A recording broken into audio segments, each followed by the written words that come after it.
Nous sommes maintenant dans l'interview de la rédaction. La contrefaçon est un véritable fléau planétaire. Depuis quelques mois, le marché ivoirien est inondé de produits de première nécessité. Du lait, de la farine et mieux de l'huile. Une huile qui se fait remarquer par sa mauvaise odeur et sa couleur. Malgré cela, cette huile circule au nez et à la barbe du ministère du Commerce puisqu'elle est commercialisée à moindre coût et ça marche. Le reportage d'Ami Kanga. Commune d'Atekoubé. Seydou est vendeur de garba, mais depuis quelque temps, il a changé d'huile. Il utilise maintenant cette huile trouble bon marché. C'est pas comme une diabète quoi. Ça dort. Quand on dépose ça comme ça dort. Ça coûte moins cher, elle litre à 900. Du côté des clients de Seydou, la qualité douteuse de cette huile ne les empêche pas de consommer leurs plats à base de sémoule de manioc et de poisson. C'est ici, chaque midi, on vient manger à checker ici. Les bonnes huiles qui sont dans les magasins, dans les boutiques, on demande pardon, on va diminuer le prix par rapport à nous les pauvres. Pour consommer les bonnes huiles, vous pouvez manger pour avoir la santé et ça. Un peu plus loin dans la commune d'Abobo, se trouvent des magasins de produits de première nécessité. Cette huile moins chère a conquis les cœurs. La farine, le lait en poudre, le sel, tout est emballé dans des sachets en plastique pour la vente au détail. Une pratique qui inquiète la Fédération des associations des consommateurs actifs en Côte d'Ivoire. Ces huiles-là, issues de la contrebande, après étude de la Fédération, c'est des huiles qui contiennent pour la plupart 41% d'huile de coton. Or, nous savons tous que les huiles de coton qui nous viennent des pays limitrophes contiennent donc des OGM. Les OGM sont un danger pour la santé des consommateurs. Même le lait, les boîtes de conserve telles que les sardines et autres sont concernées. D'ailleurs, de plus en plus, l'on signale des problèmes de diabète, de cancer, de cirrhose de foie.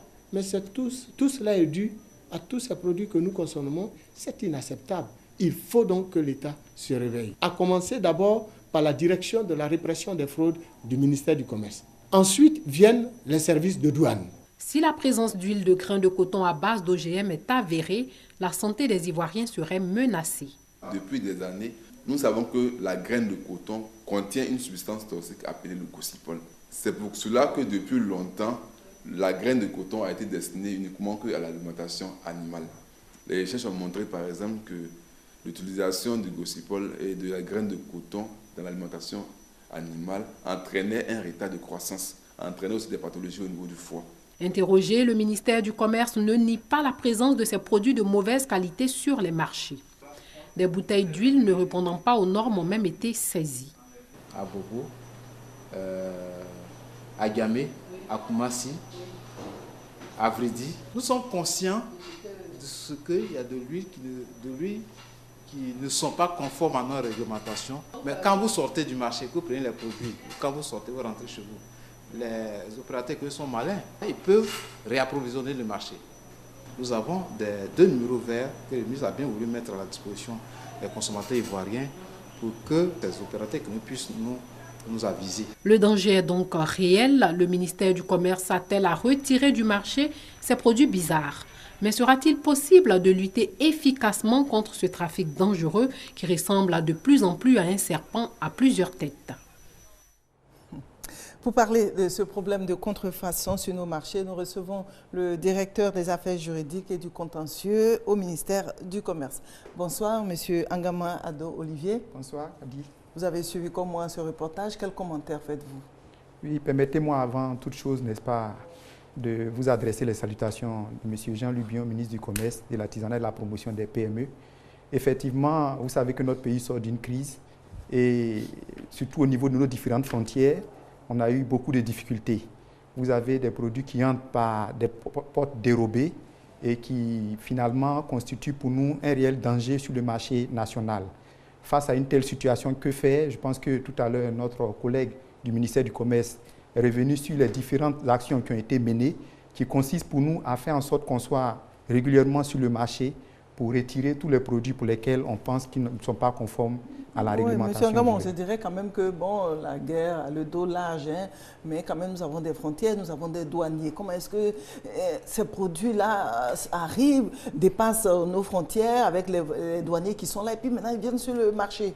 On a vu plein de bidons, donc ça veut dire que ce n'est même pas caché. Oui, mais évidemment, on a effectivement un sérieux problème au niveau de nos frontières qui sont plus ou moins poreuses. On a des importations maritimes pour lesquelles le contrôle est plus ou moins bien assuré. Et puis, vous avez toutes ces zones frontalières avec plusieurs autres pays qui, plus ou moins, ne sont pas sécurisés à 100%. Et donc, c'est des contrebandiers qui trouvent des moyens de faire entrer les produits. Donc, tantôt, la douane n'est pas informée de ce qui entre. Notre rôle, nous, en tant que ministère du Commerce, c'est lorsque le produit est sur le marché intérieur. Donc, ça veut dire que ces produits-là arrivent par la route? En tout cas, d'après les différentes investigations que nous avons menées, la plupart de ces produits passent par la route et échappent bien souvent au contrôle douanier. Avec ces gros camions, là? Avec ces gros camions. C'est vraiment un trafic qui est bien organisé. Parfois, on est obligé de mener des enquêtes même de nuit pour pouvoir déceler ce trafic. Évidemment, il y a des fois où il y a des complicités, ça également, il faut le dire, il y a des complicités. Pour nous, il faut relativiser les choses. On a, je pense, 2 cas de figure. Il y a une disposition chez nous qui a été prise pour faire en sorte que l'huile qui vient en Côte d'Ivoire soit fortifiée à la vitamine A. Cela est fait à des fins de santé publique pour permettre à toute population ayant des carences en vitamine A de pouvoir justement s'enrichir à travers cette consommation. Donc, quand on parle d'huile de mauvaise qualité, pour la réglementation ivoirienne, l'huile qui entre, qui est destinée à la consommation humaine, qui n'est pas enrichie à la vitamine A, est supposée de l'huile prohibée. Donc, il y a cette catégorie. Et puis, comme le reportage l'a montré, vous avez une autre catégorie d'huile qui ne respecte même pas les règles sanitaires, les règles d'hygiène et qui entre sur le marché. Donc, pour le ministère du Commerce, que ce soit de l'huile prohibée ou que ce soit de l'huile qui ne respecte pas la réglementation en vigueur, il faut tout mettre en œuvre pour les retirer. Le vrai problème, comme je l'ai dit, c'était un problème de frontières poreuses. Le ministre a bien saisi la question. Le ministère du Commerce vient de faire un redéploiement massif de ses agents en ouvrant des directions aux différentes frontières, à Ferké, à Korogo, à Odiéné, pour faire en sorte qu'après le cordon douanier juste, on ait des agents du ministère du Commerce pour éviter que ces produits-là ne puissent venir jusqu'au cœur de la capitale. Même si les douaniers voient ces produits, comment reconnaître le vrai du faux? Il y a aussi ce problème. Oui, normalement, les douaniers sont formés pour cela.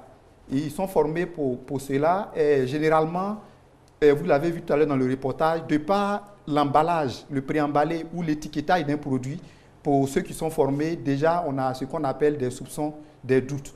Et chaque fois qu'on constate qu'un produit a une, je dirais, apparence qui laisse à penser que ce produit n'a pas été fabriqué dans des conditions normales, pour être tout agent, il s'agit justement de saisir le produit et de procéder à des analyses. Et puis tout produit qui entre a des documents qui l'accompagnent.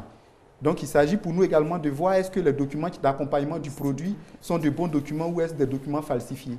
C'est fastidieux, hein, M. Angama? Oui, ce n'est pas une œuvre facile, comme on le dit, quand vous réfléchissez, n'est-ce pas, pour empêcher l'entrée de la fraude. Le fraudeur également réfléchit pour contourner toutes les méthodes, toutes les stratégies. Parce que là, notre reporter ne l'a pas signalé dans le reportage, mais elle nous l'a dit, et les bidons qu'on a vus sont de couleur jaune.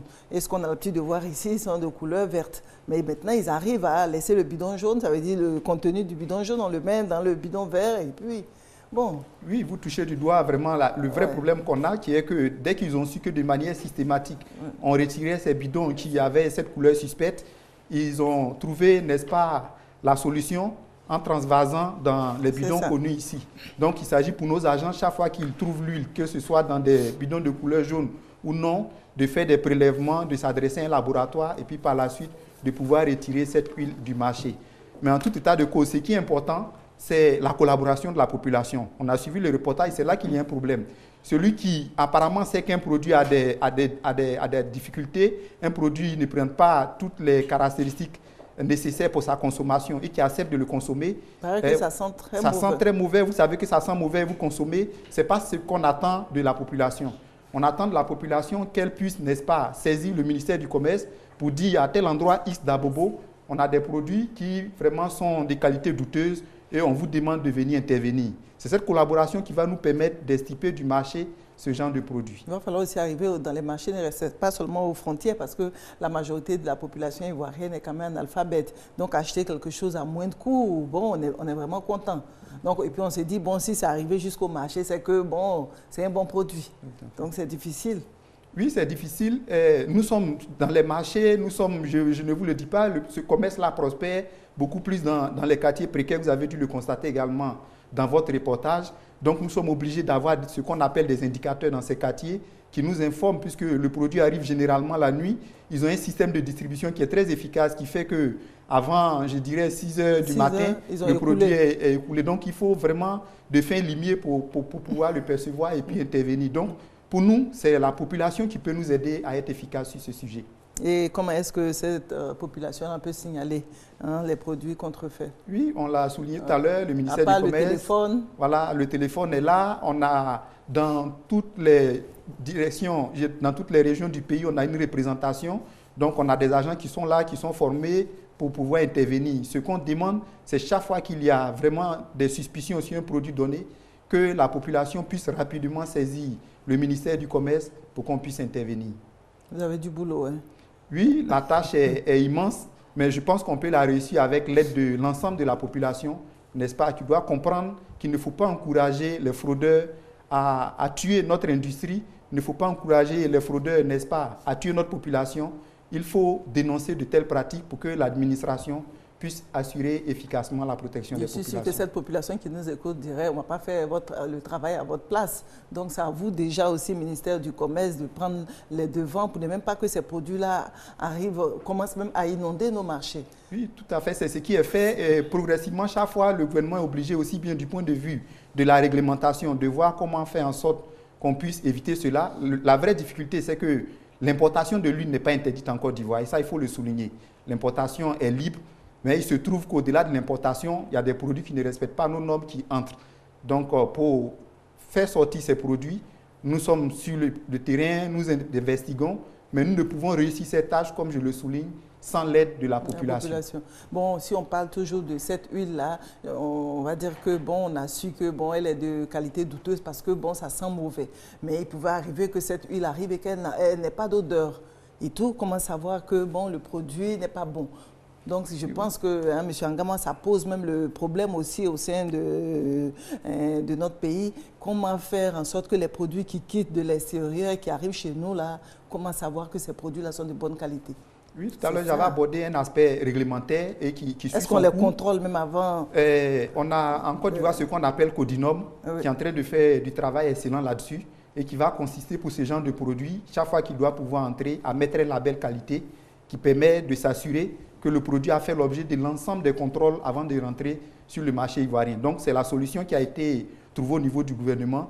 Les travaux se poursuivent et je pense que ça va permettre, en tout cas pour tous les produits qui doivent entrer en Côte d'Ivoire, de dire tel produit est certifié au label ivoirien ou il ne l'est pas. Et ça permet aux consommateurs, quand ils ne voient pas ce sigle, de s'abstenir d'acheter le produit. Et c'est pour quand?